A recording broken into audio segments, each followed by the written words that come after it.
Hi everybody, welcome back to my YouTube channel. Today I thought we would talk about risk in property development and within a property development business. So for me, there are 5 key areas that present sort of the most risk to you as a developer.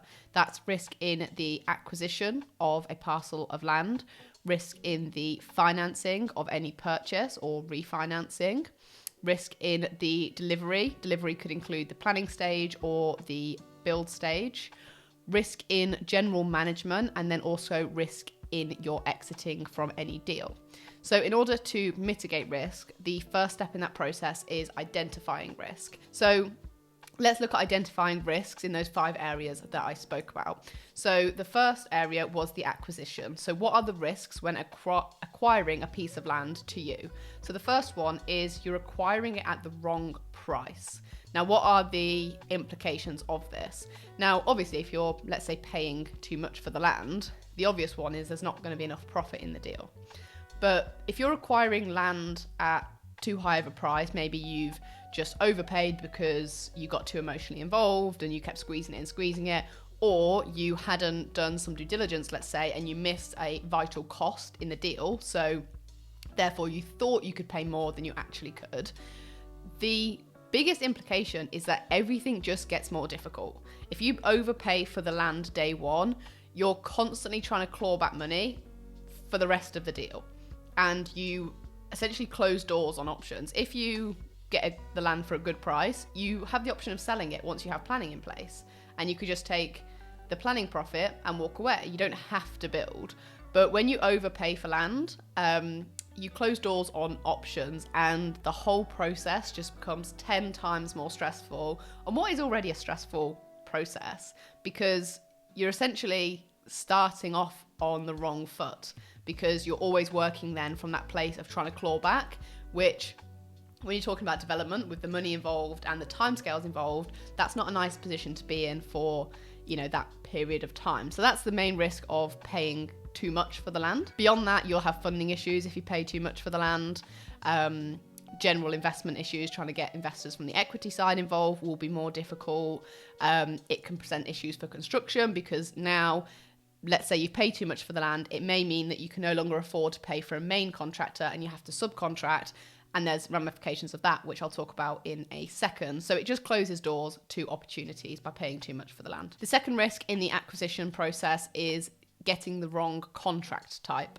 So when considering the contract, you need to think, what does that contract need to do to me? It needs to protect you in all the ways you need protecting, and also it needs to buy you time if that's an important factor in your purchasing process. If you have the wrong contract for a project, you're at risk of losing out on the deal, the seller being able to move the contract from underneath you, or you're potentially investing money in the planning or reports or something on a site that you're not actually secure on. So getting the right contract that does exactly what you need it to, as well as obviously the appropriate lawyers that go with that. There's lots of lawyers out there, and when it comes to who's doing your contract administration and your conveyancing, it's important that, in my opinion anyway, the lawyer that you use is a specialist when it comes to development contracts and not just your run-of-the-mill conveyancing lawyer. And then one of the other big risk factors in the acquisition stage of development is just lack of due diligence. So you've missed something, which somewhat links into overpaying on the land. But if you don't do comprehensive due diligence on your parcel of land, then there's a chance that you're gonna miss a vital piece of information, be it a ransom strip, a covenant, something in the planning, something in the local, highways authority has some sort of niche to it, the environmental agency locally has a niche, a floodplain. There's lots of things that could be missed, and lack of due diligence could result in you missing one of these things, which could compromise you from contract position, a planning position, or a cost position. The second main area for risk in development is the finance. So what are the key risks when looking at the finance? The first one is just not getting the best and most appropriate finance structure for you. And I'll do a video on this in the future about financial structures and, looking at different financial offers. But ultimately, the cheapest debt, so, the one with the lowest interest rate, let's say, is very rarely the best debt for you. It's important to look at the deal itself, you as a company, and what equity you have to put in, and figuring out what financial offering is going to make that equity go the furthest. And the risk is you rush into this, or you're not fully informed, and therefore you accept a financial offer which actually doesn't make your money work as best for you as it could. The second main risk in the finance is not understanding the terms of the finance. So development finance has massive long due diligence packs that come along with it, lots of terms associated with it. And if you're new to it, or even if you're, long in the tooth when it comes to finance, there's so much jargon and there's so many ways you can be tripped up. If you're not having it explained to you, or if you're not going through it with a fine-tooth comb, you could be at risk of some nasty clauses that can come in to our debt packages. Another key risk on finance that a lot of people don't actually think about is compliance, particularly if you're raising equity. So when it comes to finance, debt, equity in the UK, we have something called the Financial Conduct Authority, and this is the regulatory body for financial transactions. And there are a lot of transaction types that are classed as a regulated transaction, which means in order for them to be conducted, they have to be done by someone that is authorised by the Financial Conduct Authority. And a lot of developers don't realise that many of the ways that they take equity into their business, or they raise equity, is actually a regulated transaction. And the very worst case implication of getting this wrong is actually prison time. The next area for risk is the delivery. So the first stage of this is potentially planning. So depending on the deal that you're actually looking at, you may or you may not have to take the site through planning, or amend the planning, or even just discharging conditions could in theory come with risk. So the main obvious risk when it comes to planning is the fact that there is never really a guaranteed outcome of planning. So you need to really consider your own skills and your team's skills when looking at what planning opportunities you do take on or you don't take on, and you're making sure that if you're putting money into a planning application, all the risks have been considered and it's not just throw money to the wind. So another risk factor in the delivery is the delivery method for the build. So typically when we refer to this, we mean, are you delivering it on a mains contract basis or a subcontract basis? Now, there's risks associated with both. On a subcontract basis, you or someone within your team has to be the person that manages that. So, for example, on a subcontract basis, you have to manage the materials, material call-off scheduling, and the labour. And let's say you get your brick call-off schedule wrong, and then one day the bricklayers turn up to site and there are no bricks for them to lay. Typically, bricklayers work on price, i.e. the amount of bricks they lay means they get paid X. If there's no bricks for them to lay, they'll move on to another project. And then if you don't have bricklayers, everything else in the project starts to slip. So scheduling all of that really is an art in itself. And, there's a risk that if you don't know what you're doing, or someone in your team doesn't know what they're doing, when it comes to this part of the project, you could risk the whole project really overrunning and causing yourself a lot of stress. So that's the sort of risk when it comes to subcontracting. With mains contracts, great, handing over the whole build contract to a main contractor. However, what if that contractor goes bust? What if you pick the wrong contractor? Or what if there's a miscommunication between what you were thinking you were receiving within this contract and what they were delivering? And throughout all of this, particularly in the delivery, the main important thing is identifying the risk from yourself and your team, i.e. where are the limitations in your skill set.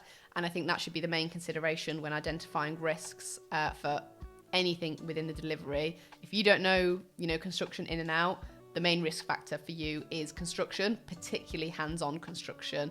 Therefore, that could lead you to saying mains contract is the better option for me. And then obviously another part of the delivery risk is just generally the build. There are so many moving parts on the build, even down to things like health and safety. If you haven't considered properly running your HSE on site, are you at risk of being sued because of something going wrong from a health and safety aspect? It's not just the procurement of labour and materials, it's everything that goes into a building site, from the general public exposure to the people on site, as well as obviously what could go wrong in the build. Could there be a miscommunication between drawings? Could all of a sudden the roof tile you want, you can't get hold of it anymore, and then Planning has stipulated you need one roof tile that you can't get hold of. And then point 4 is the management risk. So what I mean by this is not so much the management of, as we just spoke, labour and material procurement. It's more the management sort of the team. Where are the risks there? The risks are that there is poor communication and mainly a lack of alignment in values within your team. So it's identifying, who in our team is, least likely to communicate effectively. Are there any friction points between external team members? You don't want people having to go through you all the time to communicate. And also, is there anyone who you think actually do they not align with our visions and values as a development company with what we want to achieve on this site? If they don't, anyone that isn't aligned with what you want to achieve is a massive risk factor to your business. And then finally, the risk on exit. So your exit could be a sale or a retain exit. If you're selling, the sort of identified risks could be not going with the right agent, not launching at the right price, having a poor launch in general. If you're retaining, it could be risks around the refinance, i.e.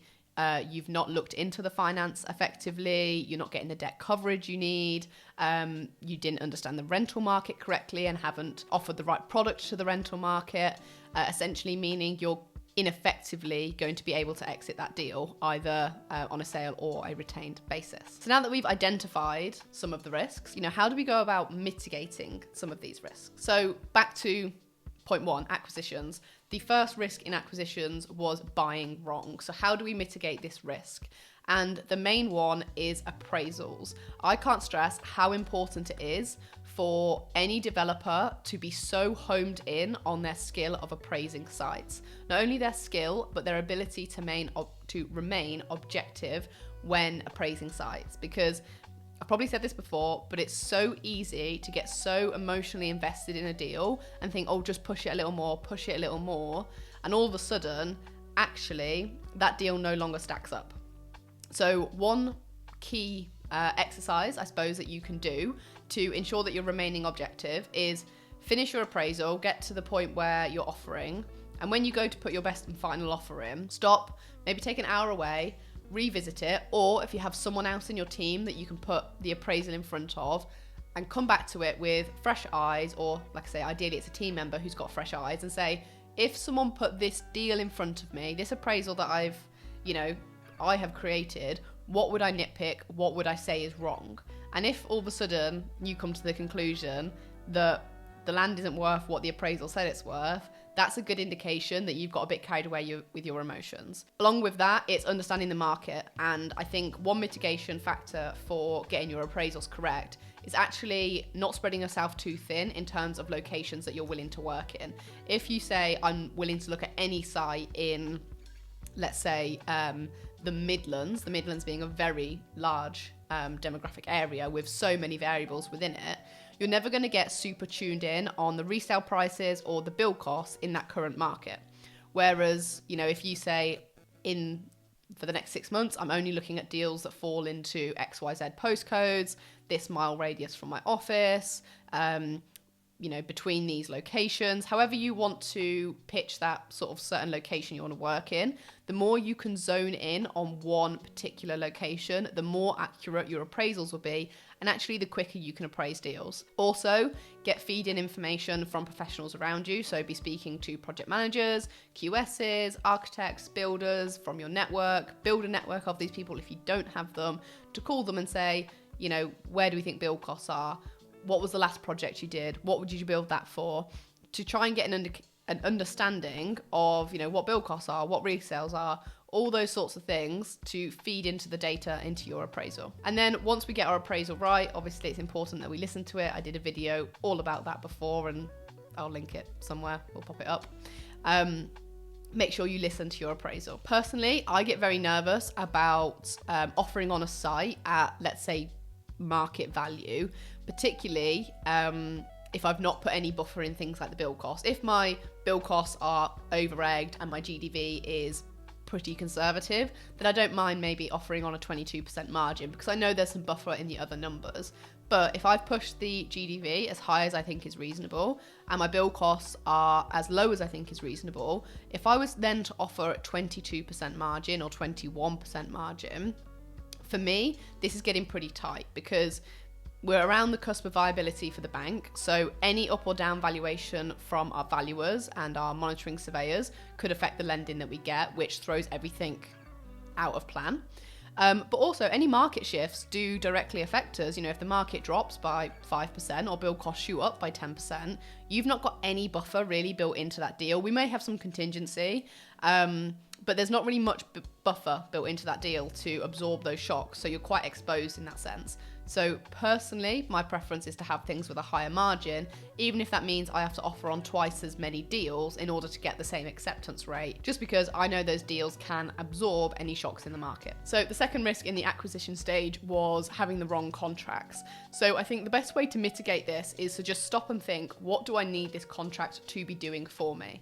So let's say, for example, the deal is a subject to planning deal, and we say we don't want to have to deploy capital on the purchase right up until the point that we are ready to build on site.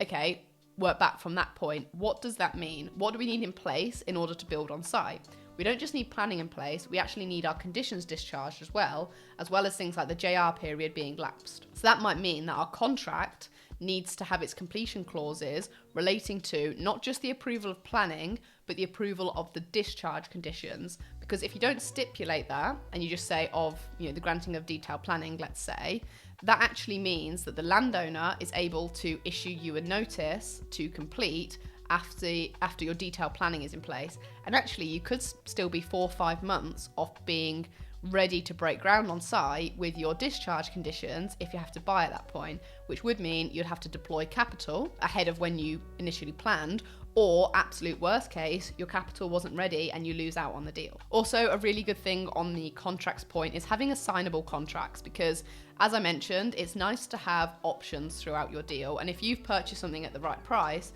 and you've got an assignable contract, then actually partway through the planning, you could assign that contract to another developer and take some money out and walk away. And then another one of the risk factors on the acquisition side was just the lack of due diligence. And I think this normally comes about when people are rushing. So I think the simplest way to mitigate this risk is have a due diligence checklist. Now, in our mentorship program, we provide a checklist simply so that you just say to yourself, I can't put an offer forward until I have checked off every one of these things on my due diligence checklist, even if it's to say considered not a problem. So for example, something like floodplains is on your due diligence checklist, and if you know the site doesn't fall into a floodplain, so it's absolutely no concern to this site, you can just tick it off, meaning it's been considered, it's not a problem, move on. I think having that due diligence checklist is vital for things like initial title checks, floodplains, TPOs, existing planning, ransom strips, anything like that needs to be considered before an offer is put forward, because those sorts of things can have direct impacts on the offer that you make. Area 2 of risk, or the main area of risk, was finance. And the key one about this was just not getting the right finance. And for me, the first step in mitigating this and ensuring you are getting the right finance is working with a specialist. A lot of developers just think, I can speak to a bank and I can get finance. Well, how do you know you're getting the best deal? And that's where a specialist comes in. Personally, we use a company called Brickflow, and I'll put a link to their website in the description of this. They are a platform that really clearly demonstrate all of the offers that would be available to you, as well as any sort of limiting clauses that come with working with that bank or with that offer. And what's really important to consider when looking at our finance is things like the debt coverage, the equity input that's needed by you as the developer, and not only that, the equity split. So will they allow 100% of the equity input to come from equity investors, or do they want at least 50% of the equity input to come from the developer themselves? Because that could affect the way in which you take on equity. And it's very important that you're working with a broker that can articulate these things to you, explain them to you if you don't understand them, and help you come to an informed decision about which debt package is actually best for you. Because as I've said once, and I'll say it a million more times, the cheapest debt is very rarely the best debt for you. Another risk from the finance side is not understanding the terms and being caught out there. And the main way to mitigate this is just to have the terms ran through by your broker, by your solicitor, and perhaps just by someone else that you know in the industry that's got a good eye for finance, just to make sure you're not missing anything, as well as reading through it with a fine-tooth comb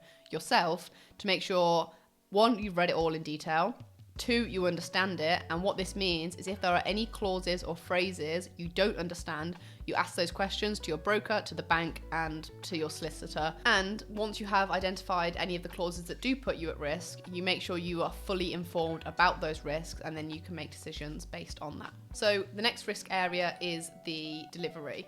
And when it comes to mitigating risk on the delivery side, and I sort of alluded to this before, the first sort of exercise you need to do before any deal really is look at your team.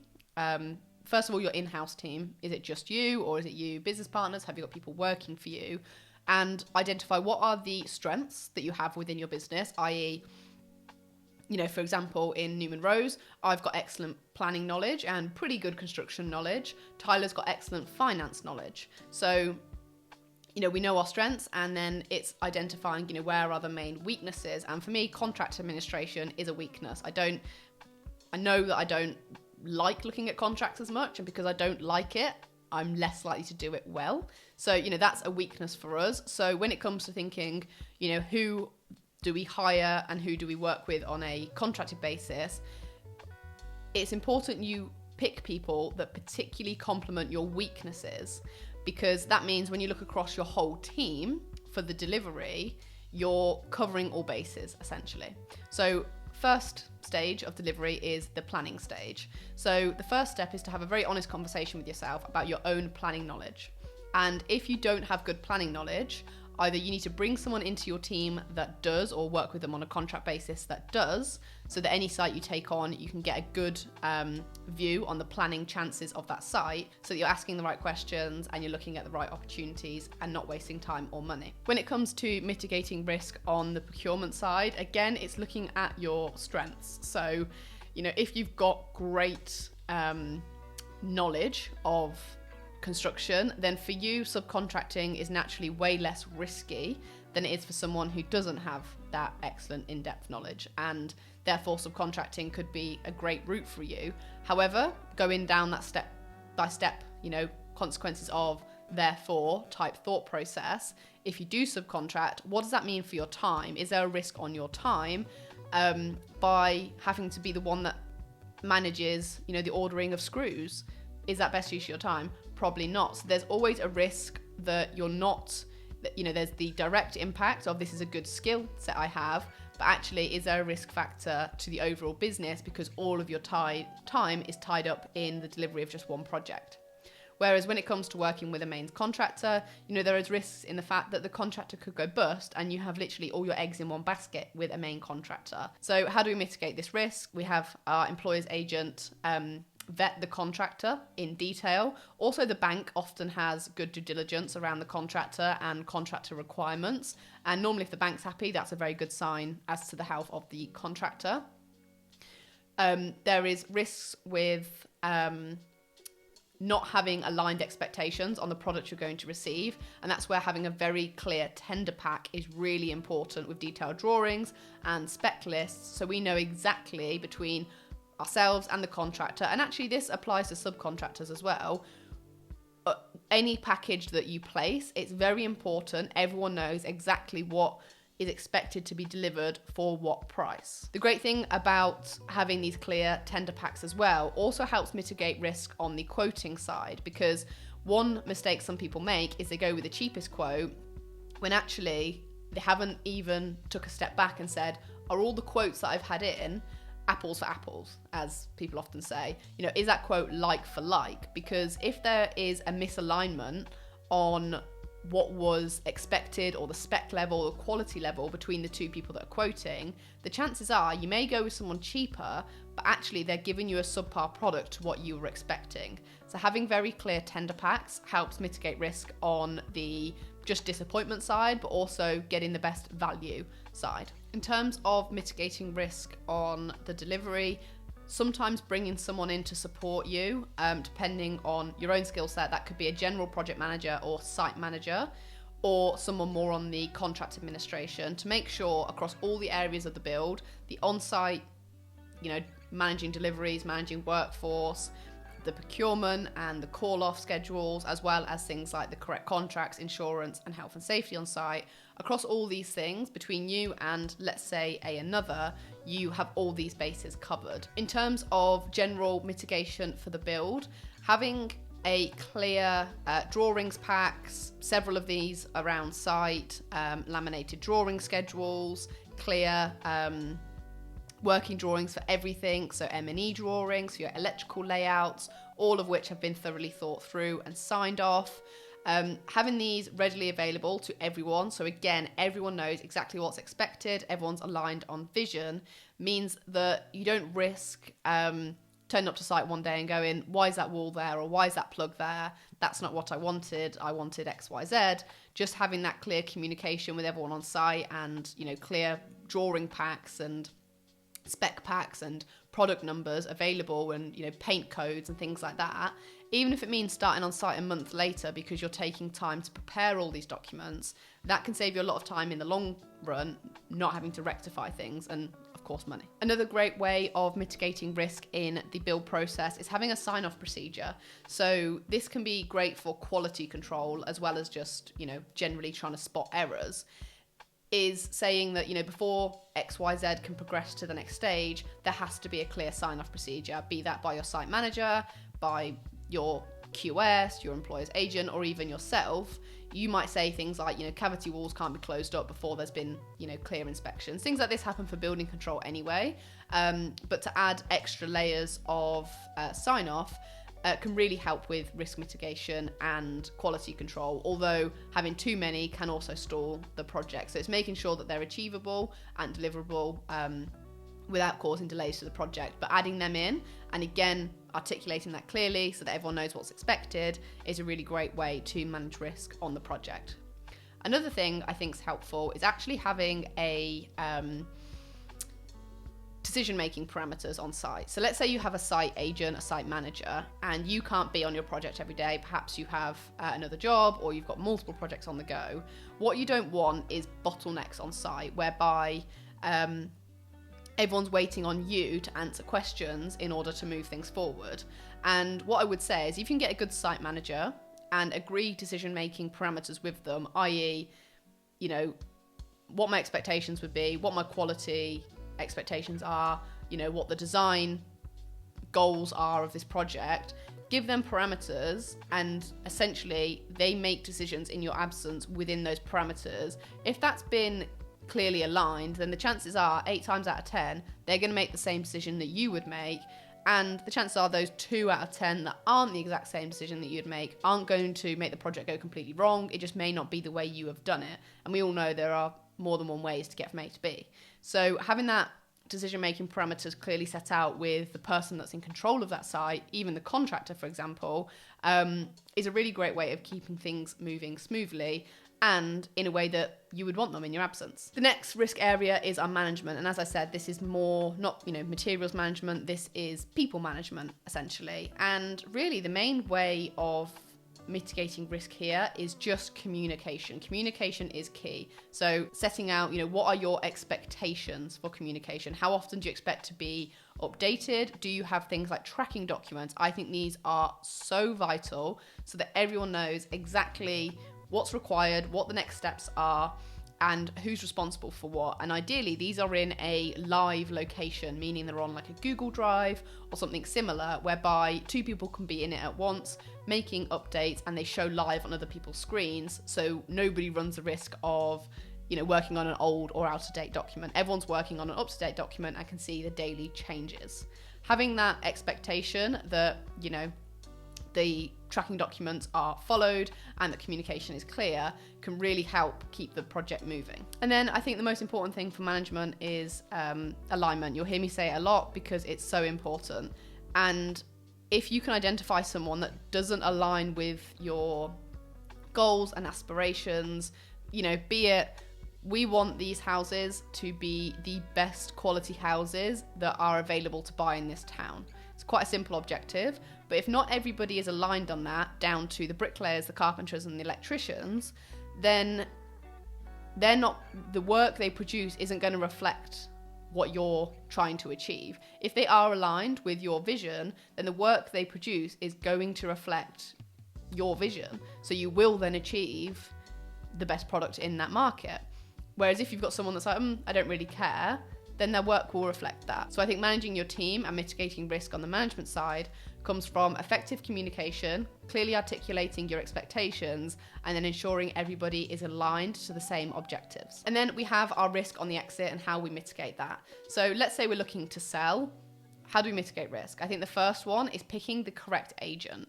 And similar to finance, cheapest isn't always best. I think you need to look at who performs best in that market. And another consideration is the best person. Do they have the manpower? Because selling a new home site is different to selling one individual plot. And if they're a small agent, they might be the market leader, but do they have the manpower to sell 20 houses at a time? Also, it's getting the pricing right. So listening to the market, listening to the agents, listening to the experts to make sure you launch at the right price. Most agents will tell you, the first time you launch is one of the most important. And you don't want to be in a position where you get that wrong and have to relaunch. Another way of mitigating risk when it comes to launching a product is by staging your show home, essentially. So making sure people can see and touch the quality of your product. If you just launch them off market and you're a new developer, how do people know what they're getting? Therefore you're never going to achieve the best price. So using a show home is a really great way to mitigate risk on the exit side. And then when it comes to refinancing, a good way to mitigate risk is just engaging with your broker for the refinance as early as possible. Even when it comes to your development finance, articulating to them that one of your objectives is actually to retain these units at the back end so that they can consider a refinance package as part of your entire finance sort of overview. So engaging early as possible and always being aware of the loan to values you can achieve at the exit and the loan to value that your debt currently represents, and making sure, if possible, the debt sits below the loan to value that the refinance is offering. If it isn't, then that means you're going to have to put some equity in order to keep every single unit.